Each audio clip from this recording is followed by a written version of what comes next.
It has now been 100 years since the Porcelain People adopted theocracy within their society, but the time has come again to switch to a new ideology. The population reminisces on the past century, where they've seen religion mature within their territory, begun trade with the elusive Copperfields people, and witnessed the rise of a tyrant. The Divine Comment section has spoken, and the clergy delivers a new system for their people to follow: Mercantilism. After such a turbulent century, they anticipate what changes their new ideology will bring. Mercantilism is an economic system that involves the endless pursuit of maximizing exports and minimizing imports. This goes hand in hand with colonialism, as by taking primary goods from colonies for a low price and refining them at home, you can sell these manufactured goods back to the colonies for a profit. The aversion to imports also means that mercantilist societies are more withdrawn from foreign trade, favoring colonization instead. Mercantilism saw itself incorporated into most European societies between the 16th and 18th centuries, around the time that the Americas and East Indies were being scooped up. It should be noted that while historical instances of mercantilism did rely on currency, the system functions the same without it. Also, mercantilism usually saw conjunction with other political systems throughout that time, mainly imperialism, but a hypothetical scenario of pure mercantilism is possible for a ruling class of merchants. Would that be a plutocracy? Back to the analysis. The downsides of mercantilism mainly come from how self-centered it is, as the complete focus on internal trade is never good for outer relations. Along with this, the exploitation of colonies for the profit of the colonizer leads to some animosity down the line. It would then come as no surprise to find that mercantilism historically began to die down as the colonies separated and the colonizers found that foreign trade was just as profitable.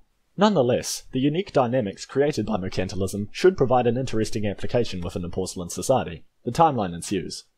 As the porcelain people switch to mercantilism, the social order undergoes dramatic change once more. The merchants are given power, while the clergy takes a backseat role within the society. The newly empowered merchants immediately encounter a dilemma. They find that to decrease imports will require more resources on their behalf, a demand that cannot be met easily.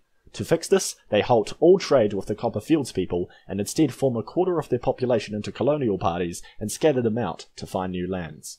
To prevent these pioneers from forming independent nations, the merchants establish a messenger system between the colonies and the capital, along with sending some of their own to preside over these new colonies. These moves prove a success, and not long after, 3 new colonies have been settled, and the porcelain territory has tripled in size. Resource-wise, the new colonies bring nothing new to the table, save for the northernmost colony, which brings news of an ocean far beyond the hill ranges. This is of little interest to the merchants, as the population is too underdeveloped and scarce to make any seafaring efforts, and besides, the only goods worth trading over long distances are building materials and grain, not perishables like fish.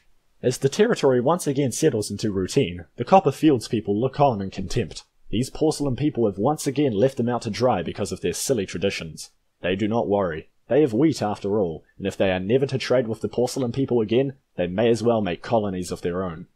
Years turn into decades, and the colonies are turning a profit while the capital becomes something of a manufacturing powerhouse. Every day, bushels of wheat and tons of clay are turned into bread and bricks to be carted out to the colonies, while the citizens in the capital experience a bounty of resources. Along the borders, the administrators keep a tally of resource lines on mud tablets. With all the different quantities, resource types, and destinations to note down, the administrators have begun using a picture-based shorthand that saves both on time and clay. This proves quite handy for condensing a hefty trade report, sending resource requests over long distances, and for creating records. This invention of writing, while groundbreaking, will remain untapped for the rest of the century, being a phenomenon exclusive to the administrators. As mentioned previously, the distance between colonies has only further increased the popularity of wheat, and in areas with a high surplus, specifically the capital, it finds itself stored in dedicated granaries until it can be manufactured. But all this wheat in one place has attracted unwanted guests. Mice, from the outer plains, endless in numbers, and constantly chewing away at the grain supply. Although with these new arrivals come their predators as well, cats, who also begin to take residence around the granaries. As long as they're keeping the mice numbers low, the porcelain people are more than happy to accept these whiskered visitors. Colonial life continues as normal as the decades pass, and wheat remains the good of choice, with little variation in the lives of labourers between colonies.